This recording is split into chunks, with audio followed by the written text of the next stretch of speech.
was regarding the JSON syntax and different data types which are there. So this was the examples that we have already seen regarding JSON, the different data types which are present. This is the syntax regarding each of them. So we have already seen all of these examples, how to declare a object, a new object, okay, the format for strings, booleans, arrays, okay, creation of arrays, creation of the objects, the name value key pairs that we have, okay, white space, null, JSON object, how to create an empty object, how to create a new object, and then a little bit of JavaScript, because as I said that we are going to use JSON with the help of JavaScript and also using HTML. Then we studied about JSON.parse, which was necessary because whatever data that we receive from the server, okay, it is string, and that's why we need to parse the data so that we can use. So parsing of the data is done with the help of the function which is JSON.parse. Similar to that, we have different object literals which are there, different rules which have been set by the literals. And then we have JSON.stringify also. In that, it is vice versa, that is converting the object into strings. The program, so this is also seen during the last classes. Okay, this is JSON.stringify. Then I think so. We have seen. Have I shown you all how does a for loop work? Yes.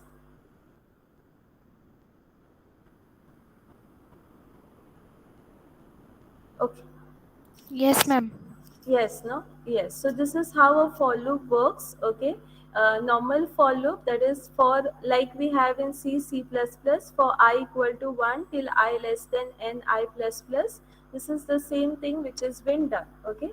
So what happens is you have declared a constant, okay?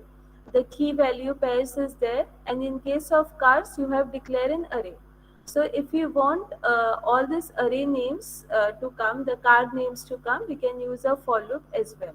Okay, it is simple. Let x be empty.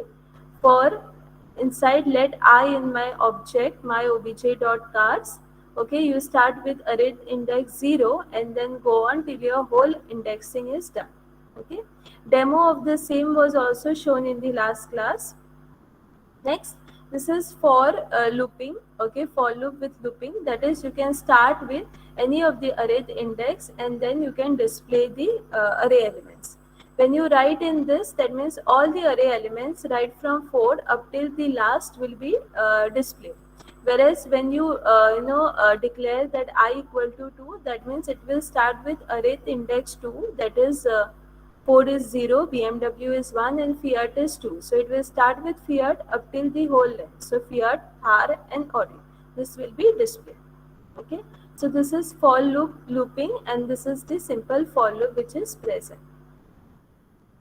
Next, different examples were also shown in order to display. This I had taken in case of your practicals. Okay, in the practical hours, I had shown you how to use HTML with the help of the JSON language and display two ways. One is your HTML file and one is your JSON file. A JSON file will look like a normal XML file, that is only the data is getting displayed. But since we have used the plugin JSON, it will have a different way of displaying the data. And in case of HTML file, it will show the output which is there.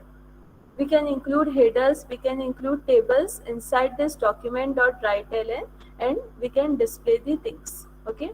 Similarly, over here, for loop is been used in order to display the data. So the whole code, it could be displayed in this particular way. That is, a table is created and there are 4 items. Name is there, okay. Price is there, okay. Name of the book, price of the book. Next, this is JSON schema which I had done for last week in my Thursday's class. So some of you all were present, some of you all were absent. So let us revise, okay, in detail what is JSON schema. So now For example, just think that we are creating a document, okay?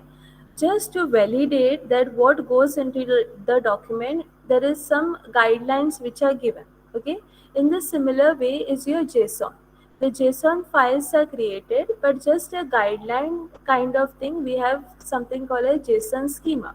Okay, so we can use the JSON schema and map what is written into the JSON file. So it will tell you all how well the document is prepared good.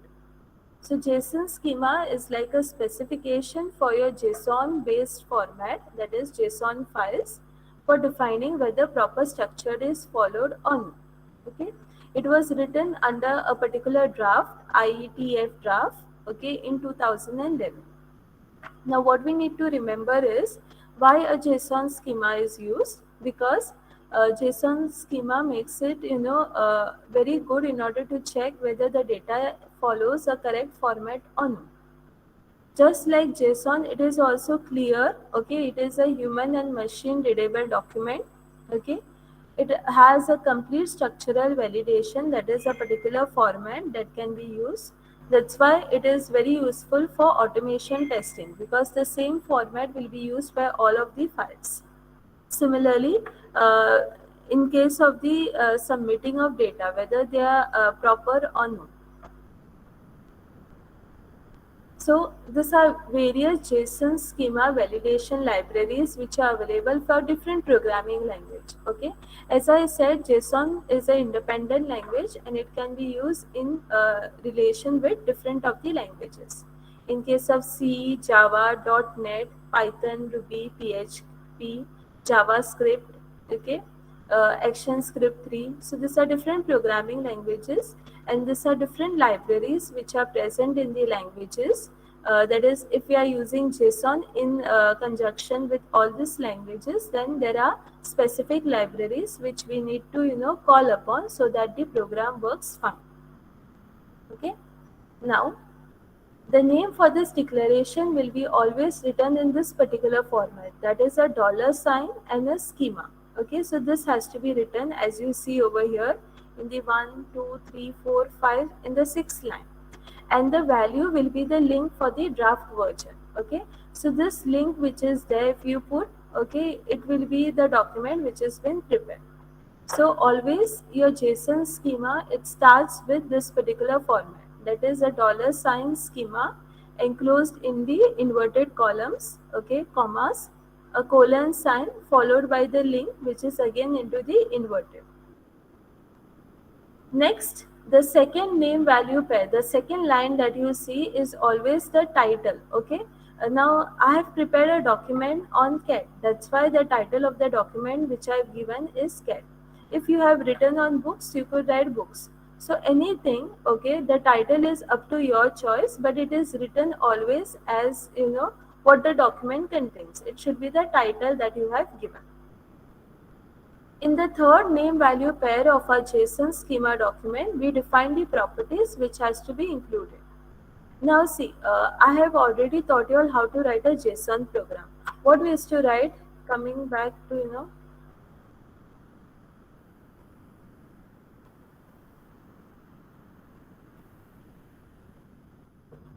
this program is a JSON program. So what I have to write, this is the name, okay, then I have the square brackets, and these are nothing but the key values pair, okay, or the name value pair. Name is ID, value is 01. Name is language, value is Java. Addition is name, value is third. Author is name, and Hilbert Shield is the value. Okay, so these are different name value key pairs. Okay, but if I have to summarize them into one, what are this? These are nothing but the properties of the book. Okay, ID, language, edition, author. These are all the properties of book which are describing this particular keyword, that is book. So what they say, when you write a particular JSON schema, the properties which is there, the properties should be like a skeleton of the name value pair. That is, it should have different name value pair. Only one thing, instead of the literal value, we have an object that defines a data type. So something extra that we are putting over here is the data type. So any property which is there, if it is a name, if it is ID, we have to mention a data type for that particular object. If the name is string, then mention it is a string. If the ID is number, then mention that it is a number. Okay, so mention the data type for it. And also there is something called as description, which is optional. Like considering, like suppose I say date. Date is following a particular format, which is number, suppose. Description could be this is the launch date, or one of the description could be this is with respect to inauguration date, or this is with respect to the sales date.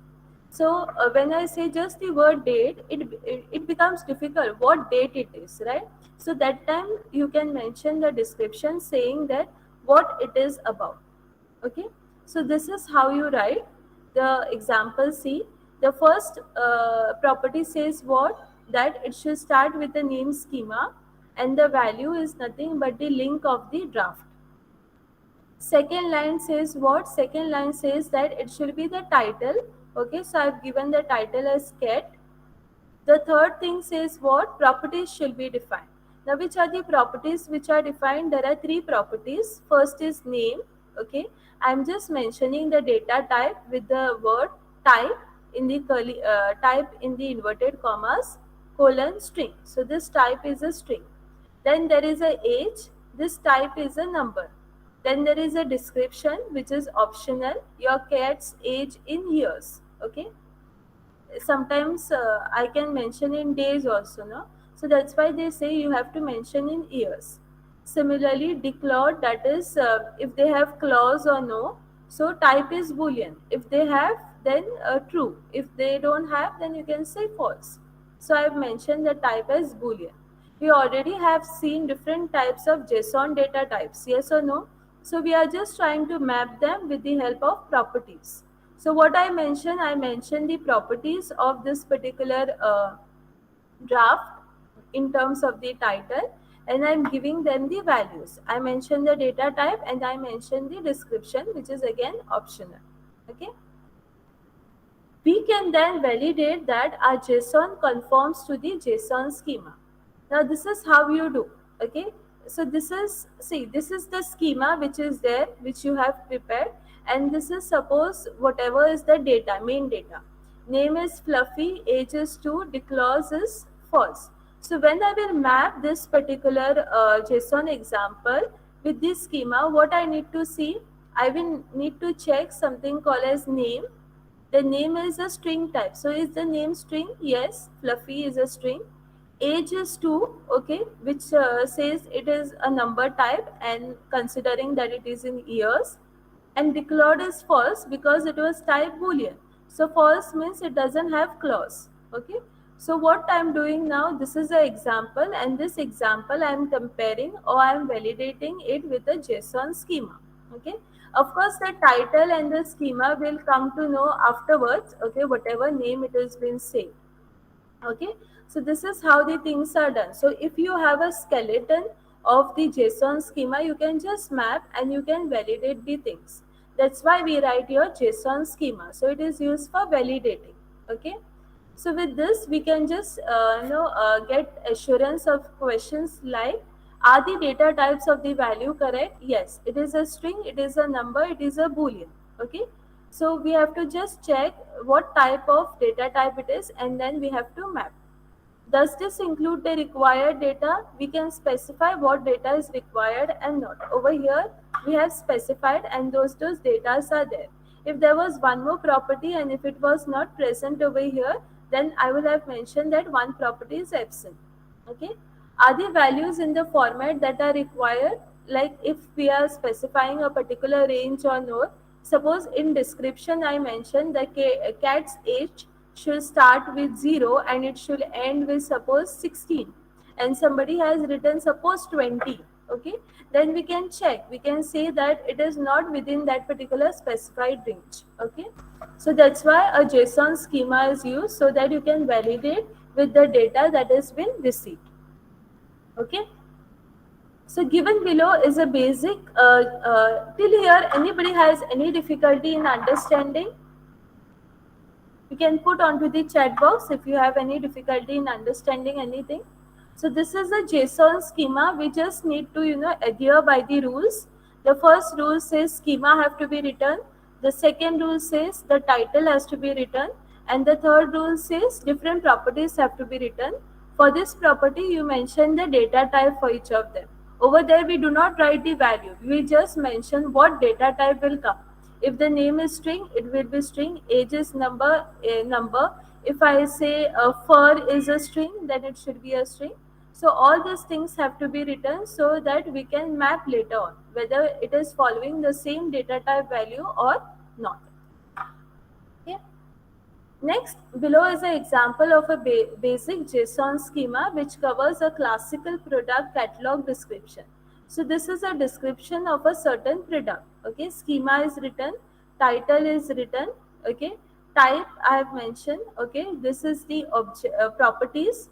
It has a ID. This description is it is a unique identifier for a product, and type is integer. Second property is name. This is the name of the product. The type is string. The third property is price. The type is number. Okay, minimum value it should start with 0, and exclusive minimum is true. Okay, so all these things are required. Okay, this is one more thing that we write. Required is ID, name, and price. So all these properties have to be present in the example that you are mentioned. Okay, so this is a schema for a product. So if we have a particular example, okay, like we had an example over here, name so and so. If we have a particular example, we can then just map with the things, and with that map we'll understand. Okay, suppose in the price I've written -50. Then I come to know that -50 is not included in the range. So somewhere wrong the things have gone. Okay. So this is nothing but JSON schema, and it is very important when we are trying to validate with the things. Okay, clear enough? Any difficulty?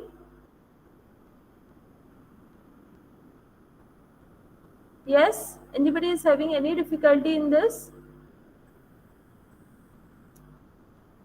Okay, we proceed to the next part. JSON HTTP request. Okay, so coming to the next part, what is this HTTP request? Now, very important line that you see. Why do we use JSON? Because it is used to read the data from the web server, and we display the data onto the web page. Now, operations. Okay, there is something called as AJAX. Okay, that you all might have heard. So this is a little theory behind the different names which have come in conjunction with JSON.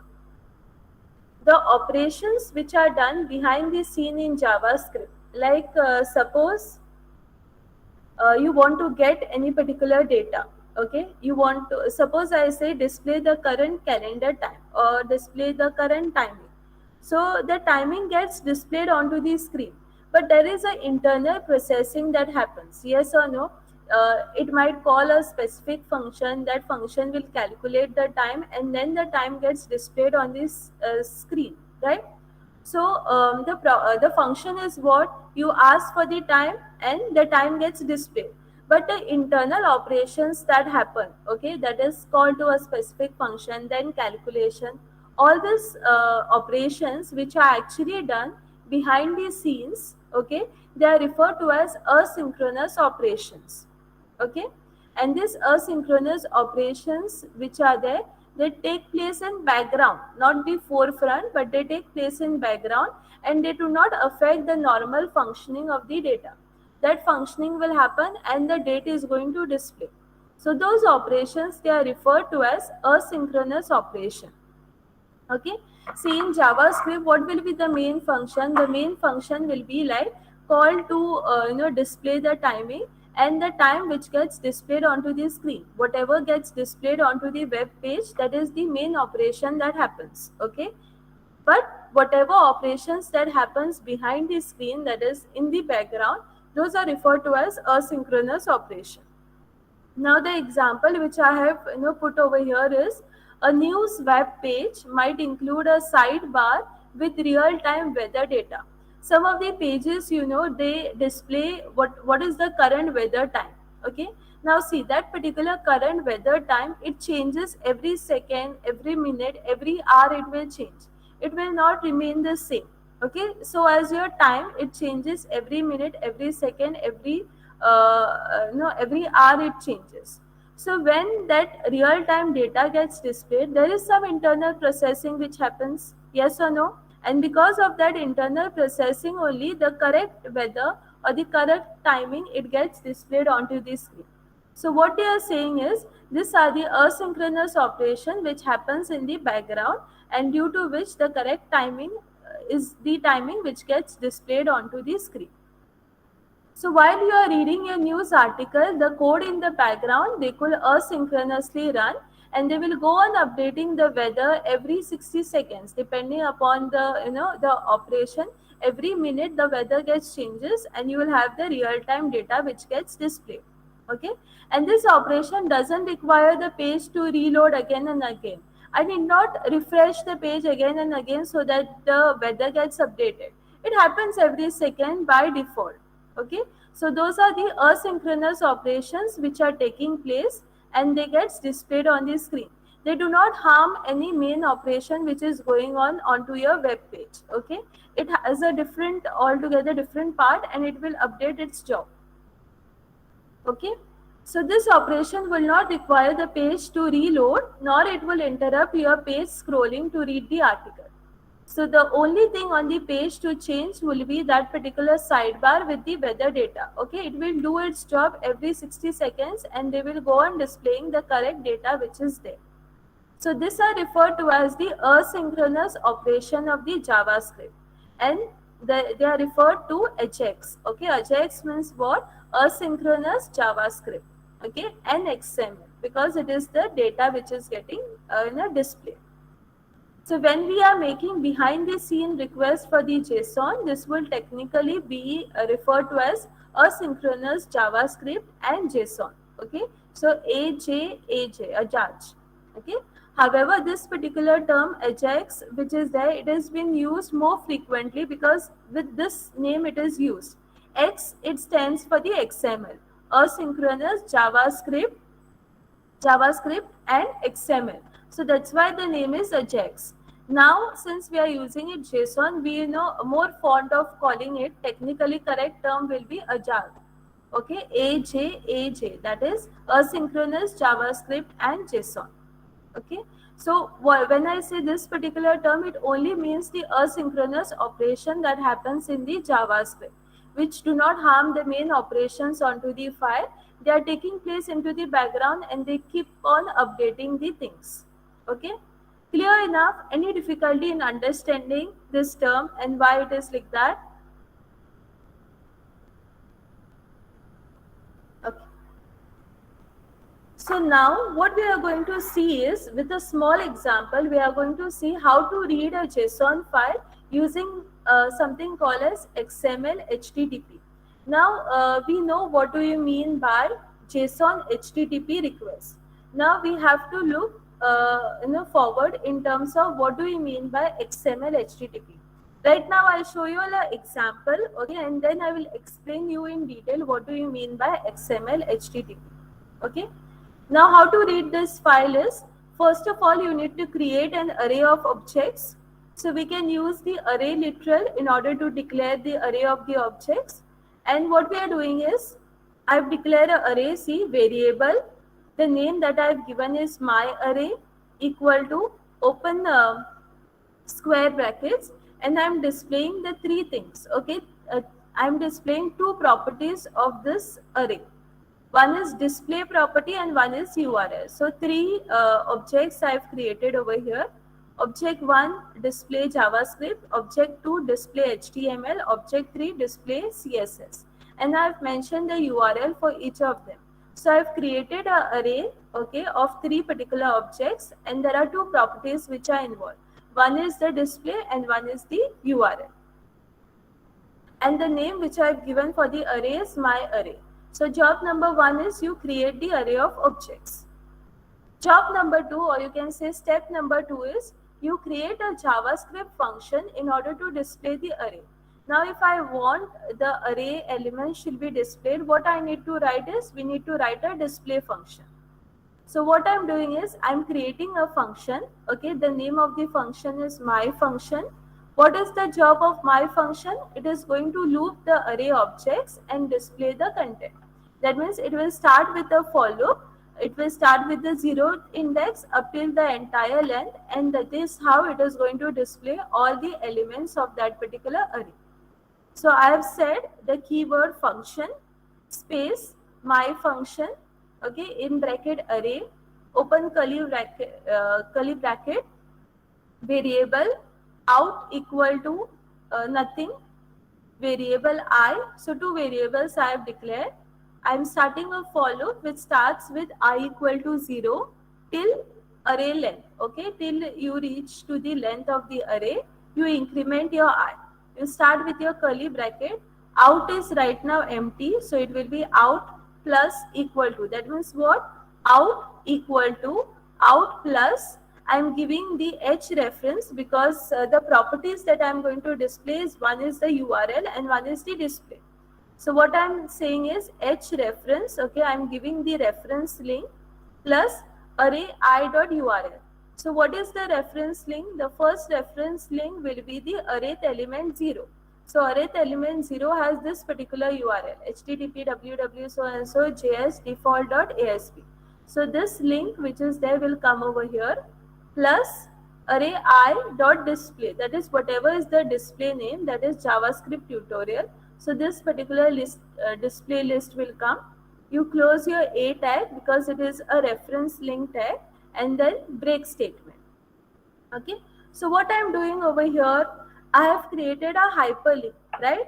So what I am saying is my for loop is running from 0 up till the whole length of the array, and when I run each of the for loop, a hyperlink is going to get displayed.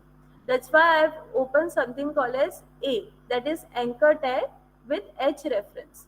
And over there what I will display is the URL link which is present into my program. Okay, this particular URL link, it will get displayed plus the name of it. This will happen until the whole array length is displayed. Document.getElement by id, whatever id that I display, okay, before my body function, it should be having the same name. Dot inner html equal to out. So whatever is the last from out, okay, whatever is the output, it will be present in this particular variable, that is out. So I call that particular out with the inner html function. So when I run this particular code, what will happen? The call, it will go to the array element, and then it will display the array element. So it will display JavaScript. Below that it will display JavaScript, and it will be a hyperlink kind of thing. So when you click on JavaScript, it will have a link to some other reference.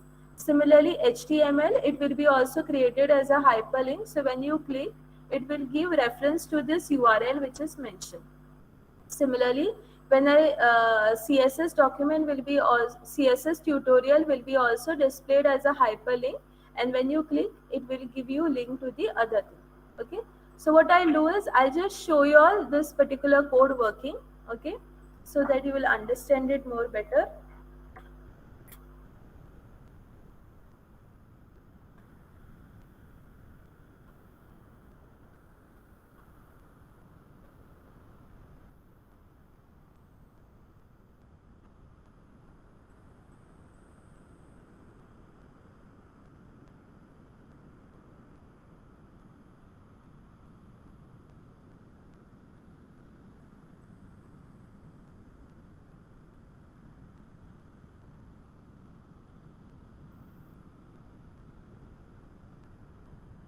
So as I said, this is my file, HTML file. Okay, div, I've made a division. ID is 01. The same ID is over here. Okay, so whatever for loop that I have seen, variable out equal to empty. Variable I have declared for I equal to 0, I less than array dot length, I plus plus. Open curly brackets, out plus equal to. I'm creating a reference link, anchor tag. Okay, h reference equal to array of I dot URL plus array I of display. Now, the very first step was what? The step was to create the array of um, the very first step that we had seen was you need to write you need to declare a variable, okay, that is a array variable. You need to create an array of objects. The same array of the objects I'm putting over here.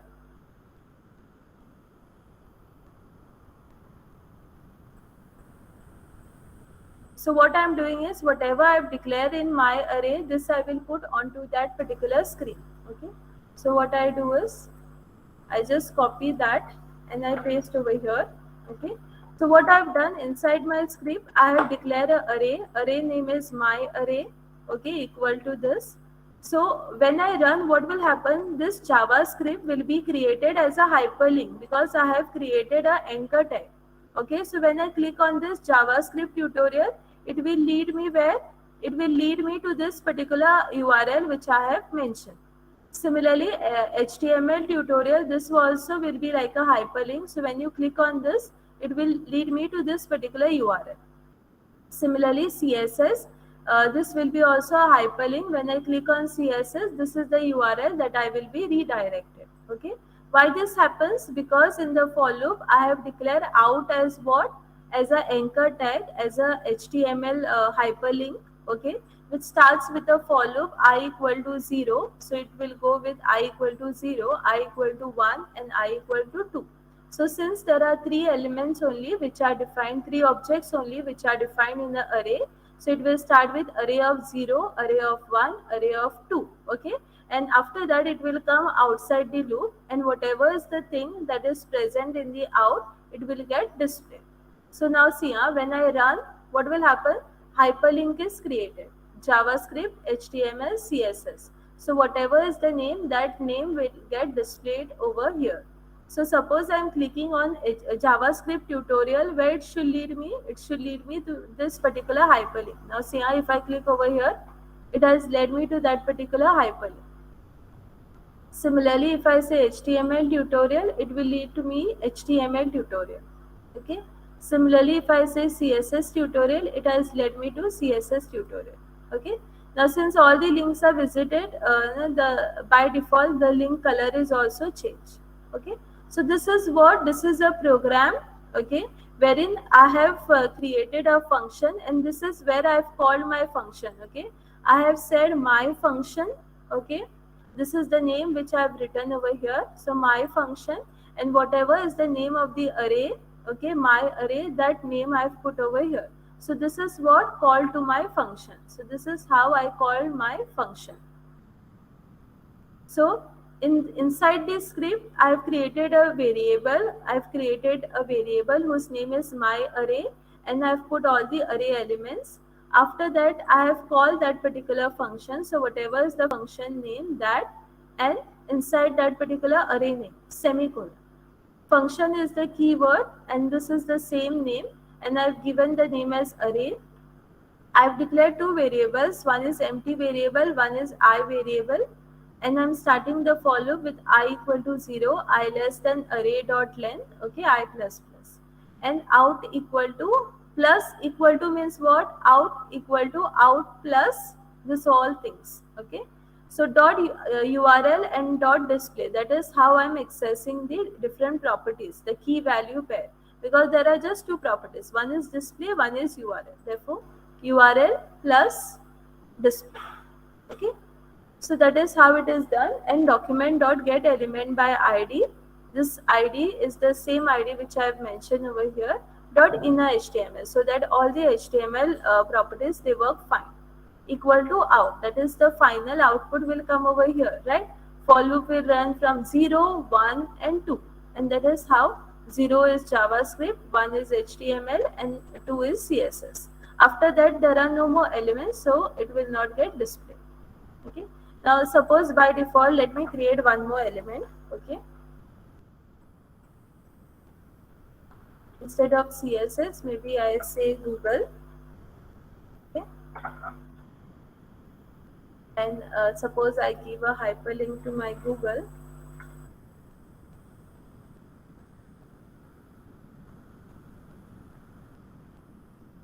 and in the URL also I mentioned suppose uh, this particular link and I say run. Okay.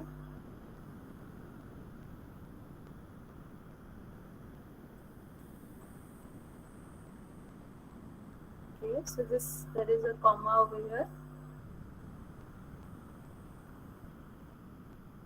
See, yeah, because of the slide comma, what happens? It did not get displayed. So make sure that when you are, writing a proper program, all the syntax is followed. Okay. So that's why if I click on Google tutorial, right now since this is inbuilt server, it is not allowing me. Okay, if you try it somewhere else, then it will work. Okay. So this is how it is written. Okay. I'll just do one thing. I'll just copy this code. Right.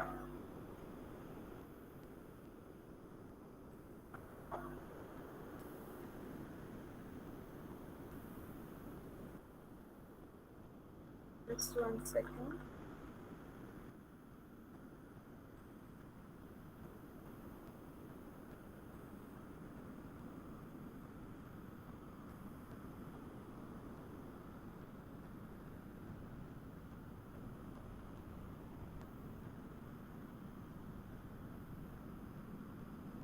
So what I've done is I've just copied this code, okay, onto my notepad file. I have saved it with .html extension because I am displaying the HTML commands. And if I save that particular code, okay, and then run, this is what it gets displayed. Okay. So when I click on this particular link, it will lead me to a JavaScript tutorial. If I click on this Google link, it will lead me to a Google file. Okay. Suppose I link to my CSS, it is linking me to some other file. So what has happened over here is this particular code, okay, it's been working. It is starting with array index 0, 1, 2, and 3 up till the entire line. You can do one thing also. If you want, you can just start with maybe 2, okay, and then if I say run, only two things, because array index 0 is JavaScript, 1 is HTML. So 2 starts with CSS and 3 starts with Google tutorial. So if you want only 2 to get displayed, only 2 will get displayed. Okay, and this is a syntax for creating a hyperlink, okay, using a tag. So h reference equal to, you know I've put a colon for this particular inverted commas. There is a single inverted comma plus array I.url. So this URL will be linked for the display. Okay, clear up till here? Is there any difficulty?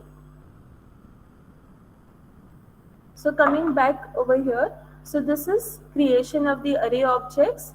Second thing is you create a JavaScript function and then you call that particular function. Okay. Next thing is, you create a text file. Okay, and this particular text file has all the array elements which is stored. If you want, you can put it into your script as well. It will consider your script. Okay, and then reading that particular. Now see, I have shown you all a code wherein in the same particular file, that is over here, uh, that is in the same particular file you have created a script and then you have called that particular script. Okay, same particular script and you have called that particular script. Now there is, when I say XML HTTP request, what we can do is the same thing is, instead of writing in the same script, I can also write this particular part into a text file and store it with .txt extension. Okay, so what I've done, I've put all the array elements, all the array literals into a file and saved it with a particular file name, and then I can use something called as XML HTTP request with the help of JSON, and we can read that particular text file. Okay, and the same function can be used to display the array. So what is new over here is I have to create a variable. Okay, the variable name is right now XML HTTP equal to new, since it is a new variable, new XML HTTP request. This has to be written in that same format. open and close round bracket semicolon. Variable URL equal to whatever is the name of that particular text file. So what I'm doing over here is I'm using something called as XML HTTP request and I'm calling that particular file. Okay. So in detail regarding XML HTTP I will do next class. Okay. Then the name which is there XML HTTP dot on ready state change. Now what is this is one of the property of your XML HTTP request. I'm giving a call to that particular function, okay, and I'm setting a particular boundary, okay. If the ready state is 4 and up till it is 200, you go on doing that particular function, okay. I'm going to parse and I'm going to get the URL for so many times, okay, and then I call that particular function and the things will get displayed. Now, what I'll do is in the next class, we'll discuss regarding your XML HTTP request, how it exactly works, which are the different properties in terms of your XML HTTP request. Okay. Before that, clear up till here. Does anybody have any difficulty in understanding whatever things are done before this?